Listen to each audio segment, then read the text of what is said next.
Is Frisco, Texas worth it? Is it worth the hype? Is it worth the money? Is it worth the move?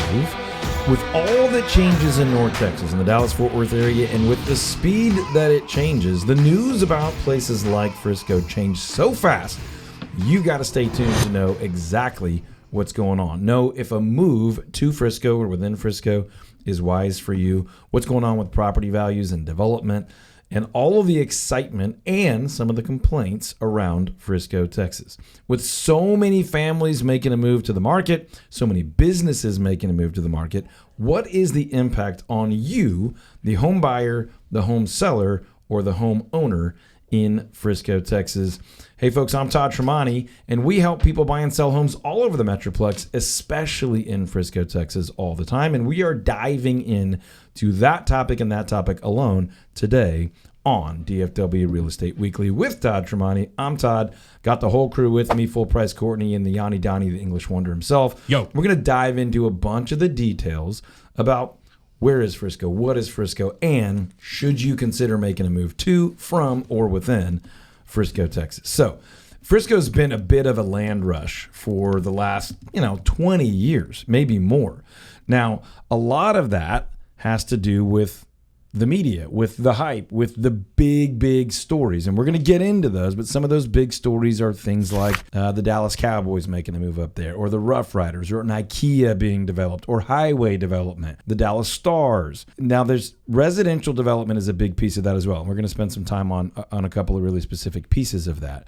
But overall, Frisco is probably the most hyped, the most discussed community within Dallas Fort Worth, certainly over the last 5 to 10 years. So it feels like it's been a long time that's been the case. For sure. And we're going to get further into this too, but I remember, I say recently, about a decade ago, there was an economic projection made about the Dallas-Fort Worth area where they mentioned that Frisco, Texas would no longer be the northern edge, but was trending towards being the population center of all of DFW. That's a crazy thought still, but certainly looks to be more and more realistic as a prediction as we make our way forward. Now, just in the first quarter of this year, the growth that we see in Frisco really starts to lend you to believe that Frisco really might become a central location in the Dallas-Fort Worth growth spectrum, meaning so much is growing north to and beyond Frisco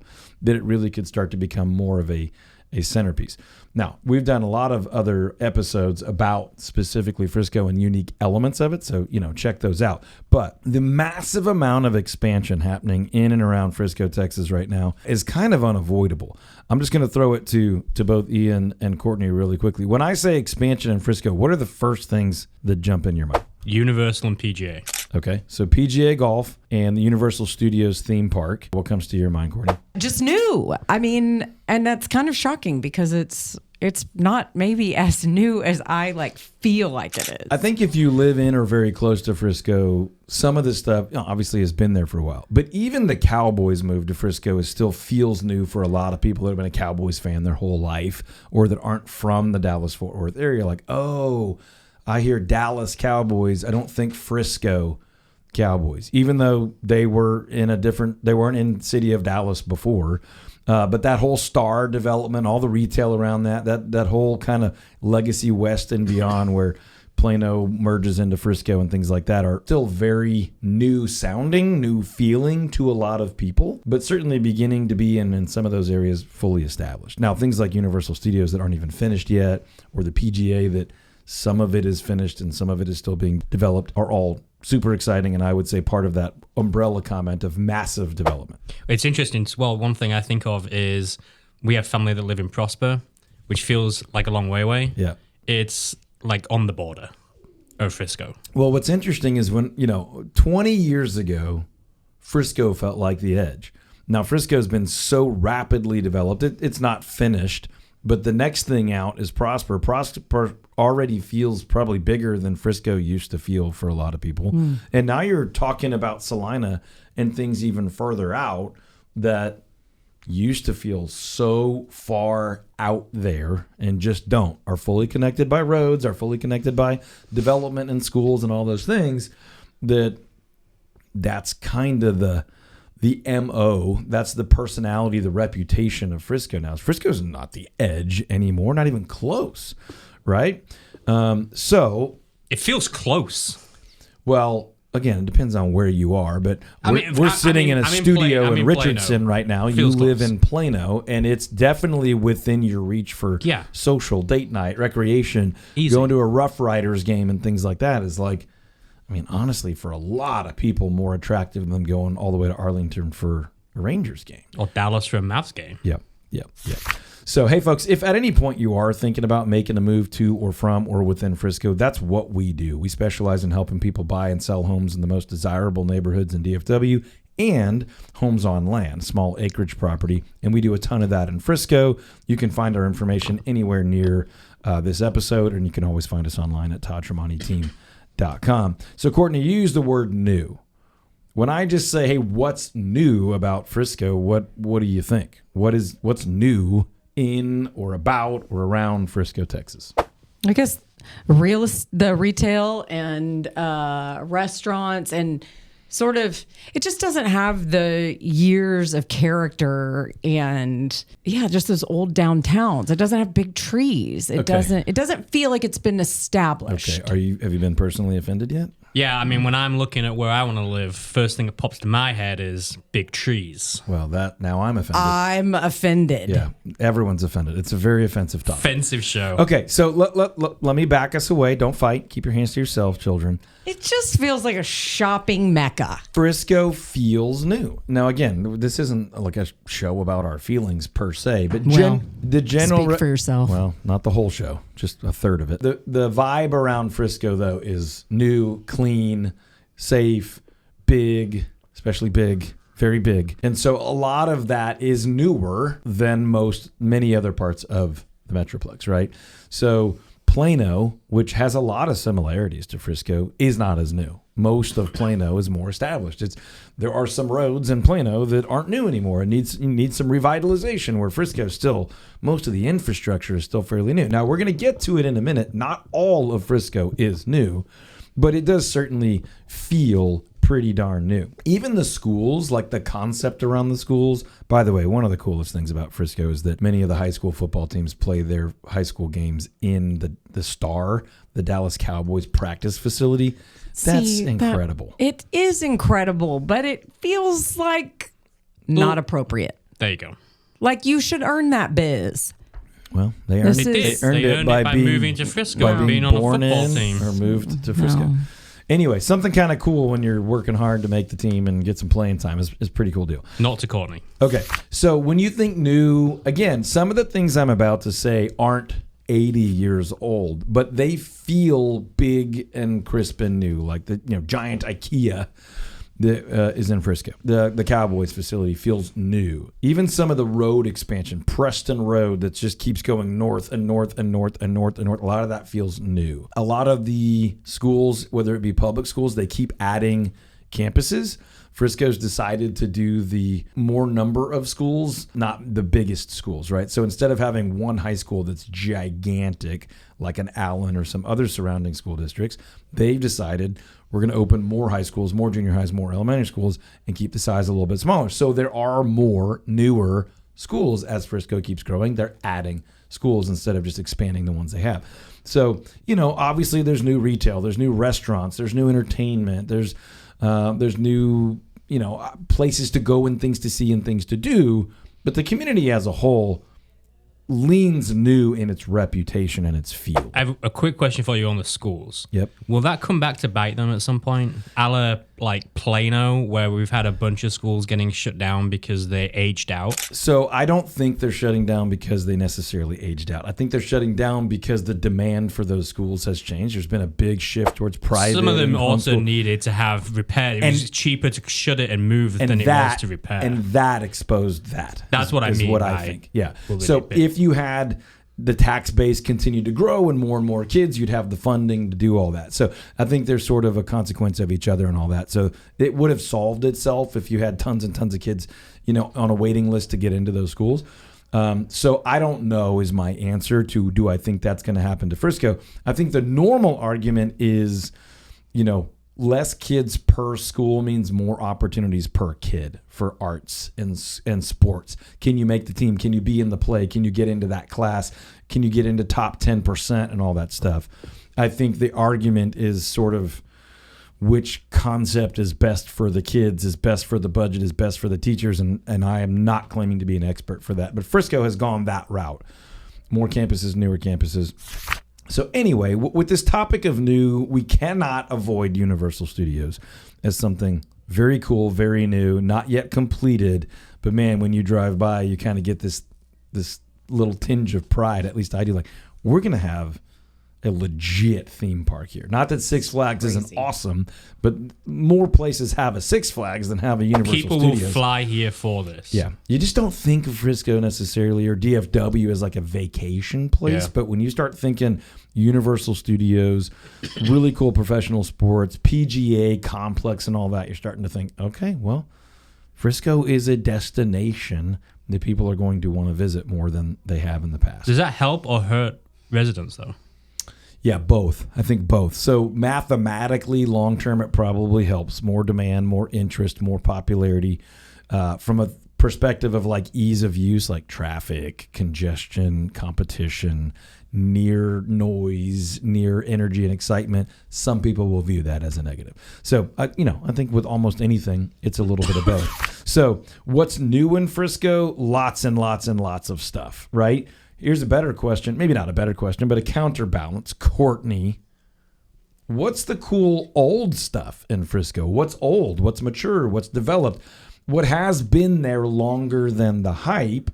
I know there's a couple things you're excited about or that you love about Frisco that are old. I have a couple as well. I have a friend that owns a restaurant in that kind of little older downtown Frisco, east of the tollway, a little south of the far northern edge of Frisco. There's some really, really cool stuff over there, ironically, that's currently being revitalized. Like they're updating all the roads, making them new again, because there is demand and interest in some of the older parts of Frisco as well. What comes to mind, Ian, when we talk about older parts of Frisco? Yeah, I mean, I think the first thing that pops into my mind on it is going to be the Heritage House right there, like the museum that's there. It's got a bunch of old things in it. It's got the steam locomotive that's there, and it's got like this schoolhouse thing. It's like it highlights the old pieces of Frisco, which isn't that old. I mean, we're talking 1902, I think, is when it was technically founded. So it's interesting. There's a whole conversation when you're learning about a massive community like Dallas Fort Worth about what is a suburb and what was like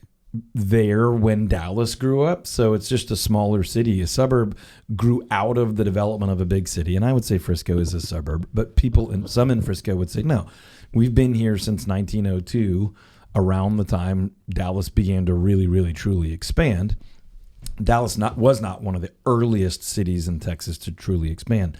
It kind of came a little bit later, had to do with waterways and rail yards and things like that.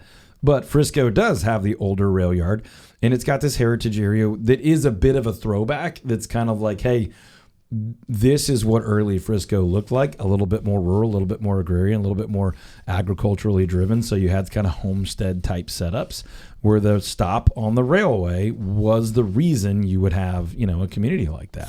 So the Heritage Center has like some 1910 steam locomotive, old one-room schoolhouse type stuff that you can go still look at. But nearby, you do have some 40s and 50s and 60s structures that have restaurants and shops in them that are worth a visit.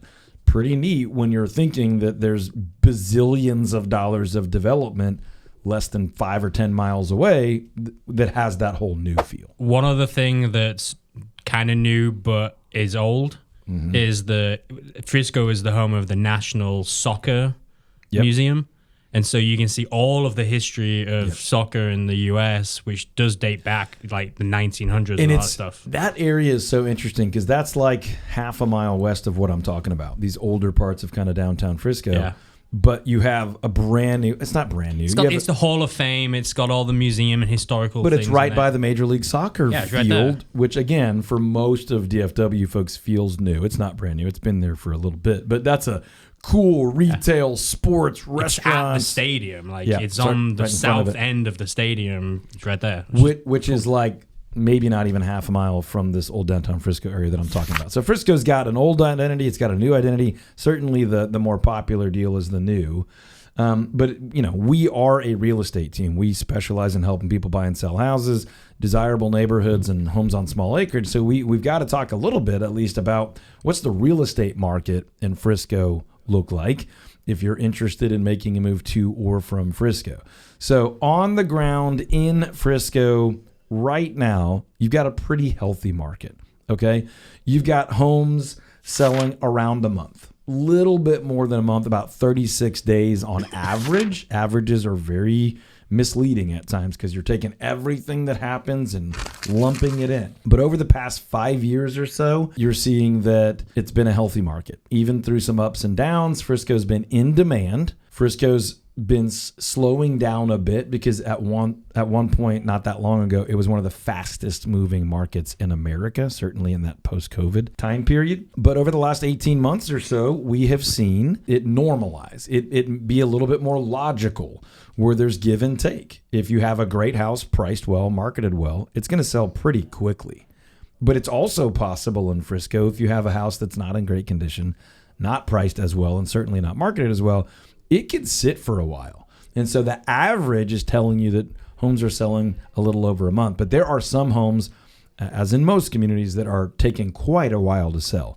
There were periods in 2020, 2021, 2017, and 18, almost nothing was taking a while to sell. The stuff was just flying. The demand, the number of people moving there was so high that you weren't seeing that. You are seeing it now, but that's because you're seeing the whole spectrum. You're seeing some stuff go really quickly, some stuff have multiple offers, some stuff be really right in the middle, very safe give and take market, and then some things that feel very much like a buyer's market where those homes are just sitting because they're not well prepared for market, they're not priced well. So Frisco is a pretty logical market right now where smart, aggressive sellers are doing very well, but also really careful, strategic buyers are doing really well because there's the full spectrum market right there. It's pretty steady inventory, meaning if you wanted to move to Frisco, you've had pretty good options for the last year or two. There was a while, just like almost all of DFW there, where there wasn't much inventory at all. When we say inventory, we just mean are there enough houses available? Do you have options? Do you have choices? Pretty stable amount of inventory right now. And then median price, which can be a misleading number, but when we compare markets across the country, median tends to be the number that people like to use. It's around $700,000. So you can still buy a home in the Frisco area in the fours. Not a lot of those, but there are some of those. You might even, on a rare occasion, see a smaller, older home in the high threes. But if we were to throw all those numbers on a spectrum, on a number line, the middle of that line is going to be about $700,000. If you're leaning towards new construction, that number can go up. If you're leaning towards a little bit older construction, that number could go down a little bit. If you're looking for a little bit more land, that number is going to go up a lot. If you're willing to be in a townhome or a condo, you could bring that number down a little bit. But home prices are not fluctuating a ton. It's a pretty tight window at the median. But as far as like if you were to look at active homes for sale right now in the market, like I said, you would occasionally see a high 300. You would pretty regularly see homes in the 400, and then you see homes well up to $2, $3, $4, $5, $6 million and beyond. But plenty to choose from in the $500 to $1 million range, with the median being around 700. The average is technically a little bit lower than that because there's a lot of quantity of homes being sold in that $4 to $700,000 range. So what's the market look like? Pretty logical, pretty healthy, plenty of homes to choose from, but not so many that the buyers have all the leverage, but not so few that the sellers just get whatever they want. There's some give and take in this market. Now, you also know that we specialize in homes on land. We love to sell homes on a couple of acres, say half an acre up to 5 or 10 acres, not farm and ranch, but certainly not your normal neighborhood land. And there are definitely some homes on land options in the Frisco and surrounding areas as well. So commentary from either of you two, as you think about Frisco, do you think a lot of people think of it as an area for homes on land or no? No. Okay, tell me why. Because it's congested and full of shops and restaurants. Yeah. See, I would just make assumptions that there's like a ton of space up there. So I would think that I could get a really large lot, but it's actually, I would think the space is being it's- bought up by big companies building multi-purpose, multi-use. There was big areas for Universal to come in and buy. They bought it and they're turning it into a theme park. I don't think of it as a place where people are going to go buy massive acreage for houses. Yeah, the data says homes on land are pretty rare in Frisco. Okay. Now, I think Ian is, for the most part, right here that Yep.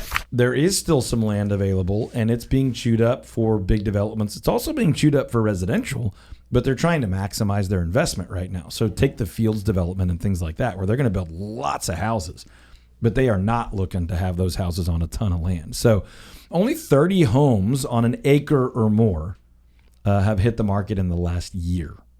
So if you want acreage, you want an acre or more in the Frisco area, you're going to have to be selective, probably going to need to be patient, but what a treat it would be to have a big yard with privacy and room to grow and show and play and all that, and still be in that hub of all the activity we've been talking about with retail and entertainment and sports and excitement and all the school opportunities and everything. And I think what you just said makes the next few numbers really, really surprising. Okay, share them then. Of those 30 homes that hit the market, only 17 of them sold. Right.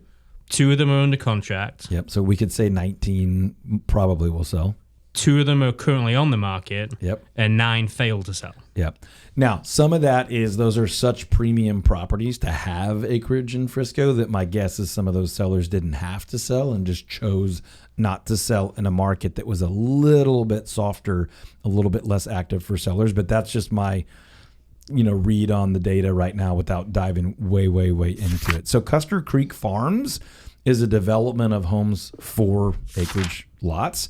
13 of those 30 are from that development. So you're looking at a small number of communities within Frisco that were built as acreage lots, usually 1 acre up there, not a lot of like 2 to 5 acres. And, that one's like near Custer and El Dorado. So you're in Frisco there. That's a pretty unique opportunity. And then Redbud Estates is another one. There's a couple other small ones that have acreage property, but a lot of them are original owners, and those properties just don't change hands a lot. So if you're looking for a property with a larger lot in Frisco, you'd probably be more likely to find something on a half acre or a little bit more. But the acre plus is pretty rare. Frisco is an incredible place to live, whether you want large acreage or desirable neighborhood. Even townhome and condo stuff is available. So if that's something you want to do, that is what we specialize in. I'm Todd Tremonti. We are the Todd Tremonti Home Selling Team, and we specialize in helping people find the right area, the right home to support the life you want to live, whether that be a desirable neighborhood or a home on small acreage in the DFW area. We think a lot of Frisco, Texas, as do many of our buyers and sellers and friends and vendor partners. So check out Frisco, check out our website at toddtremontiteam.com, and we'll be back with more great local DFW real estate content on the next one.